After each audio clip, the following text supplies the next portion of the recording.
Hello mga ka-offloador sa Pinas Market. Welcome back to my channel. Maraming daghan salamat sa inyong tanan sa mga viewers nato.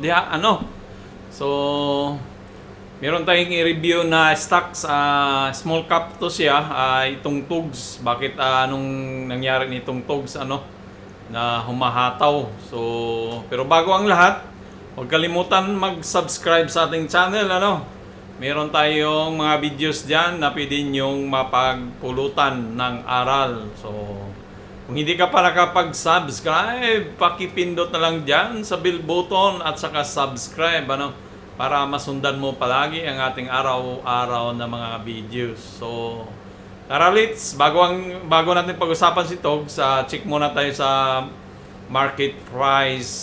So, ang Philippine Stock Exchange Index ay nasa 5,963. Kahapon 6,000 to So ngayon nag-down siya. So negative siya ng 0.77%.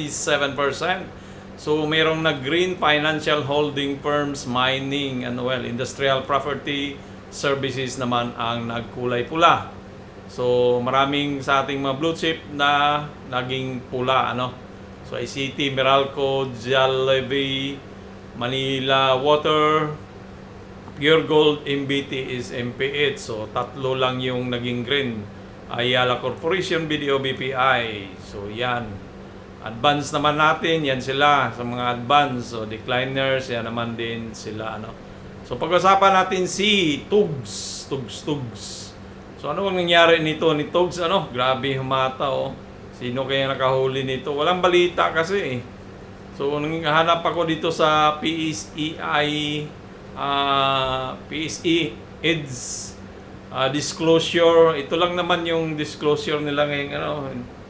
Ano ba yan? Yung annual corporate governance report. Tapos, parang hindi naman siya catalyst na So, wala naman siyang hanap, wala ding balita talaga So, anyway, highway, anong nangyari kay Tugs? Atong pag-usapan. So, punta na lang tayo sa chart, price action lang tayo. Mahina tayo sa fundamental. So, sa nakikita ko kay Tugs, nag-breakout siya. So, mayroong balita to na hindi na ilabas, parang tinago na balita. So, sino kayang nakaalam?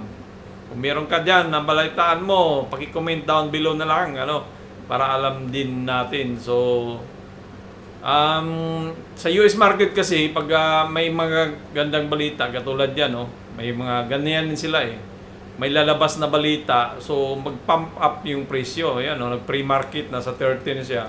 Kahapon nag-close sa 7, nag-pre-market siya ng 13 ngayon, So, balik tayo kay Togs. Yun lang, dito sa Pilipinas, walang lumalabas na balita. So, wala tayong balita kung anong dahilan talaga. Bakit siya humahataw, So, bulis na bulis. So, kung dito ka nakabili, ay kung ako nito, take profit na ako, Kasi yan, 62% na yan. Paminsan-minsan lang yan kung nahabol mo to siya na, So, nakita ko to siya isang dito nung umangat, pero wala naman tayong pangbili at saka iniiwasan ko nang bumili ng mga small caps na stocks kasi nga naiipit, mahirap na. So sa ngayon bullish na bullish.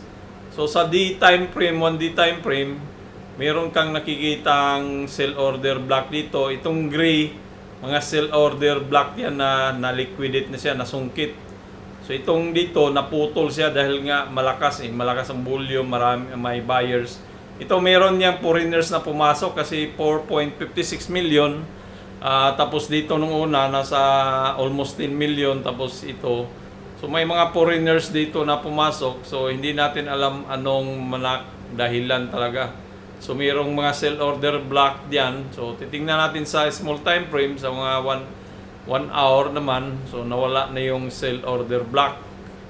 So kumbaga naputol na yon sa 1 hour.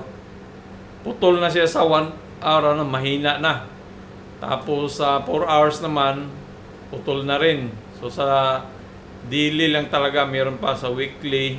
Yan mayroon pang pula dito sa weekly. Ibig sabihin nito na may tendency to si Tugs na bababa kasi mayroong naghihintay dito, yung pula na yan, naghihintay yan siya na magkaroon siya ng profit, ano, naka-hold lang siguro yan. Pero paunti-unti na yung iba, bumibinta na. So, kung angat man yan si Tog sa pagbalik natin sa Huibis, kasi bukas walang trading, meron kang pula dyan, ibig sabihin, pwede mag-pullback dyan si Togs, at pwede naman, kung malakas talaga, mag-bounce back dito, ano, si Togs, kung yan ang gusto niyang gawin. Pero kung mapansin nyo rin, may imbalance dito eh. Puro buy diyan ang malakihan talaga eh. Kung titingnan sa 1 hour time frame naman, kung makita nyo, puro siya binta, no? Bili, ano? Maraming buyer. So, ibig sabihin, meron talagang chance na i-fill in niya yung dito sa 1 hour. So, meron kang, ano diyan, dito meron kang support na ito. Yan, may support ka diyan sa 0.78 na pwedeng yung presyo niya ay pag nagbumaba yan, kailangan niya na susuportahan siya sa 0.78 para hindi mabutas, ano. Pwedeng gumanon yan bago siya, kung malakas siya, pwedeng mag-bounce back. Pero kung mahina naman, pwede naman yan siyang tumagos pa dito kasi mayroon din tayo dito isang support naman, ano. Yan, support din yan eh. Yung 0.74. So, pwede ding i-liquidate niya dyan. Tapos dito pa, kasi nga, imbalance na, ano, may dating na hindi na balance eh. Kung baga mahina dyan na portion. Kung laruin to ng mga trader, ano, ng mga foreigners na trader. So, kung titingnan mo naman to si Tog sa kabuuhan, ang kabuuhan kasi niyang ano nito is may downward channel siya, no. So dati binibili ko to si Togs noong 2022 eh, nung nag-start pa ako sa stock, binibili ko siya eh. Kasi nga gumagalaw, bilis gumalaw ganon. So dito ako bumili sa ano, pero nung napansin ko na ano, medyo mahirap pag matagal bumalik, kung bumagsak siya, matagal bumalik. Kaya lumipat ako sa mga blue chip stocks na. Pero meron pa rin akong hawak ng mga small cap, ano, na cap. So, ang nakikita ko dito, baka gayahin niya to eh. May ano siya dito, yan oh. Dito, wala namang ano. Baka gayahin niya to eh. Yang ano na yan eh. Itong pattern. Kung titingnan mo diyan, humataw din dito siya eh, humataw eh. Pero nag-pullback talaga. Nag-pullback tapos bumalik naman doon sa taas, ano. So kung titingnan natin siya sa ano, dito sa ginawa niya ngayon, so nandito siya. So ang ginawa niya diyan, humataw siya diyan, gumanon tapos nag-pullback tapos humataw, napunta doon sa trend line. Kung dalhin natin yan, pwede din ganyan, no. Yan. Diba? Parang tumapat na ganyan yung ano niya. So may-ari na baka next week mag-pullback to si Togs dahil nga nitong 0.90 natin na sell order block. Merong sell order block diyan. Pwedeng mag-pullback tapos at pag malakas, pwede naman siyang bumalik doon sa taas. So 1.29 ang naka-target price sa ating channel. So, walang balita kung anong dahilan, bakit umangat ng ganun kahalaga ko. Kaya kung ako dito, hindi ko na hintaying oportunidad na babagsak pa, i-take profit ko na yan, ano. So, titingnan natin si, ano, so, trading view, kung meron ba siyang, ano, yung technical analysis niya for sa isang buwan. Saan ba yung, ano niya, malaki. So, may 1.06, 1.33 na bintahan yung pula. Tapos, sa 1 week naman, so walang bintahan. So, 1.33 talaga eh. So, ibig sabihin yan, mayroon chance na magpiso to siya, no? Tapos, 1.33. So, kahit piso lang yung ano natin. So, piso dito, 1.3. Yun nga, ito, sa, tumapat sa ano natin sa trend line.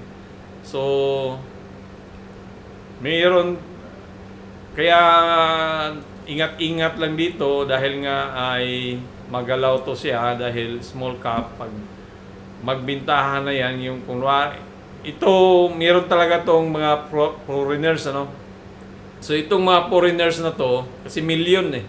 So itong mga foreigners na yan, ay pag bumili yan sila, gusto yan kumikita din. So ito, oportunidad na to nila na magbintahan. So titingnan natin, baka gusto pa nilang umangat pa talaga doon bago sila magbintahan, pero baka next week magkaroon ng pullback na to. So kaya ingat-ingat lang kay Tugs, kasi medyo kung may hawak ka nito, wag sayangin kung dito ka nakabili talaga, natimpuhan mo siya. So bihira, lang, ilan lang nakaalam siguro nito na humataw siya, So yung mga foreigners lang talaga, baka may tips sila na ibigay sa Si Tug naman sa to siya, Harbor Star Shipping Services. So mga repair, mga towing yan nata din yung ginagawa nila eh.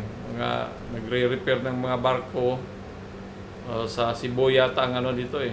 Makati, Harbor Shipping, Harbor Assistance, Light, towage, ship salvage, ship management, diving, underwater. Ganun naman yung nila. Pero revenue, kumikita naman pero bumaba nung 25 So wala pang report sila ngayong earning ngayong wala pa silang inilabas na earnings report eh. O hindi naglalabas kasi wala naman mga previous dito o dapat meron. So, yan lang yung tingin natin kay Tugs sa na pananaw na ingat-ingat lang kay Tugs. Baka matugs-tugs tayo So, may naman, may chance naman ng mga to kasi dito, umangat nga naman yan Pero lang talaga, ako dito, iniwasan ko na yung mga ganitong klaseng stock. Pero, yan lang, ginagawa lang natin siya ng pananaw, natin kay Tugs. So, yan lang po. At maraming salamat. Sana naman, meron kayong napulot sa ating video. At huwag kalimutan, mag-subscribe kung hindi ka pa nakapag-subscribe sa ating channel. Maraming salamat, daghan salamat. Adios mi amigos, mi amigas, babush!